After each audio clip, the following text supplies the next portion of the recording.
Ó, se tem uma coisa que a fandom de Dragon Ball nunca entrou em consenso, é quem que é mais poderoso entre o Broly e o Jiren, ou não é? Então hoje eu vou trazer essa resposta definitiva pra vocês, porque essa pergunta foi finalmente respondida no novo filme. Vamos lá.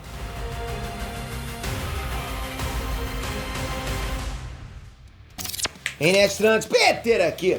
Bom, você assistiu o novo Dragon Ball Super e também assistiu o filme do Broly? Com certeza já se perguntou se o Broly era ou não era superior ao Jiren. Não é possível você não ter feito a pergunta dessa a si mesmo, não é? Não? Não.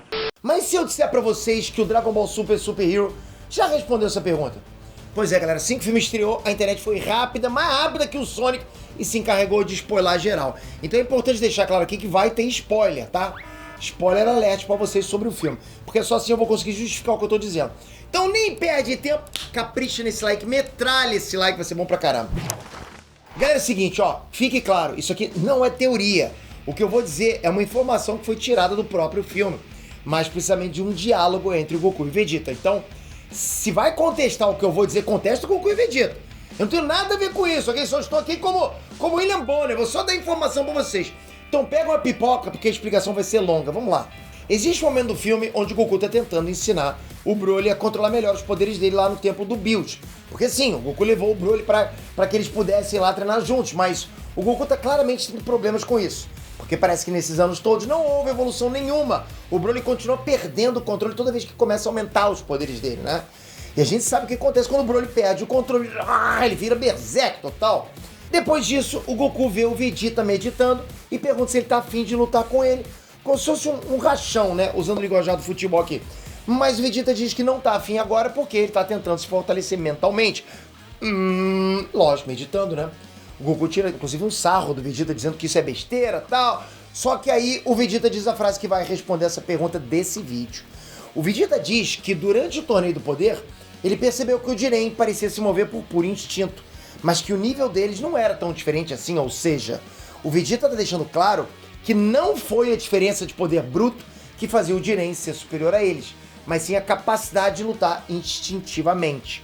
E isso, na verdade, faz bastante sentido, porque o Goku só conseguiu enfrentar o Jiren quando também conseguiu se mover instintivamente, né, utilizando o poder do instinto superior, mesmo que incompleto. Mas, querendo ou não, isso já é uma prova de que a diferença de nível de poder bruto não era tão grande assim. Não era como se o Jiren fosse várias vezes mais poderoso que o Goku e Vegeta. Concorda?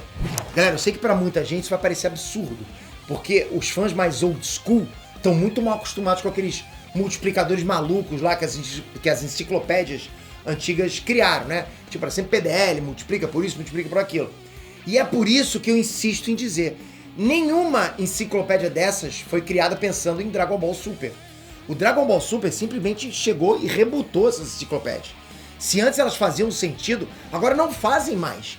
Então esse filme deixou claro, o Jiren não tinha um nível de poder colossalmente grande comparado ao Goku e o Vegeta. Esse não era o grande diferencial, mas sim a capacidade dele de lutar instintivamente. Além disso, vale dizer que nesse filme, o Jiren ainda é a grande pedra no sapato. Ele ainda é o cara a ser superado.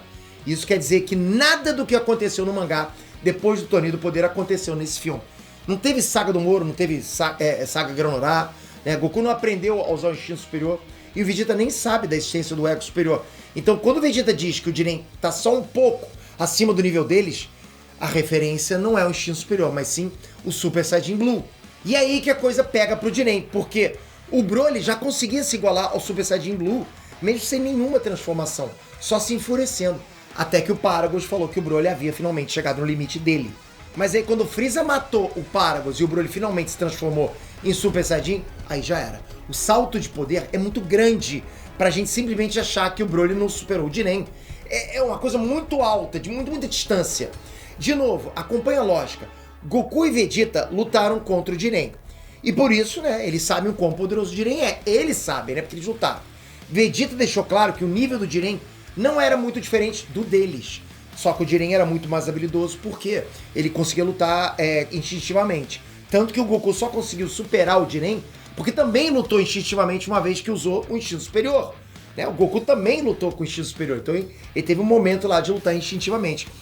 Mas se o Jiren tava num nível próximo ao Super Saiyajin Blue e o Broly ficou muito mais poderoso que o Blue depois que o pai dele morreu, então isso é mais que suficiente para concluir que o Broly é sim mais poderoso do que o Jiren. Mas aí vem o questionamento. Broly venceria o Jiren? Aí é uma outra pergunta que nada tem a ver com o nível de poder, ok? Aí a gente tem que analisar outras coisas. Pra quem acompanha Batalha Imortal no canal sabe do que eu tô falando. Se a luta fosse nas regras do Torneio do Poder, onde ganha quem derrubar o outro da arena, provavelmente o Jiren venceria porque ele ainda é um lutador muito melhor do que o Broly. E a capacidade dele de lutar instintivamente como se fosse um instinto superior, com certeza faria o Jiren evitar a maioria dos golpes. Se a luta fosse um combate, sei lá, casual, X1, os dois se encontrando lá, começando desde cedo com a potência máxima, aí o Broly venceria. Mas se a luta começasse com os dois se poupando, sabe, respirando, armazenando as energias lá, e fosse evoluindo a luta com o tempo, provavelmente o Broly só conseguiria vencer se ele realmente perdesse o controle e atingisse a forma Super Saiyajin Blue. Ou seja, o Jiren teria uma janela, um pedacinho de tempo ali, onde ele poderia vencer o Broly. Mas se ele não finalizasse o Broly antes dele perder o controle, provavelmente, porra, o Jiren estaria em apuros. Vocês percebem como que o nível de poder não está necessariamente relacionado ao resultado da batalha? Não tem nada a ver. Ah, o fulano ganha, então ele é mais poderoso. Não é assim. Nem tudo é poder destrutivo. Muitas vezes as técnicas, né, a habilidade, a experiência, contam muito. Contam demais, mais do que o poder. Então quem é mais poderoso? Jiren ou Broly? Resposta, Broly. Quem venceria a luta? Resposta, depende do cenário. Mas na maioria desses cenários seria o Jiren. Olha que loucura. Você concorda com isso? Se sim, comenta aqui embaixo. Se não, comenta também e dá a sua resposta. Já até preveja o vídeo de respostas, acertei? Se você tá fazendo um vídeo de resposta, um abraço. O que você acha? Tudo bem? Qual é o seu nome? Obrigado. Sou o Pedro. Tamo junto. Toca aqui agora, se inscreve no canal, ativa o sininho. Não para, galera, eu adoro isso. Aqui, ó. Sabe o que eu gravei? Gravei antes um vídeo de One Punch Man. Não é bom demais isso? Porra, é uma sequência. Mas pra isso você tem que estar inscrito com o sininho. Sem sininho, você perde esses papos que são maneiros demais. Espero no próximo vídeo. Valeu! Fui!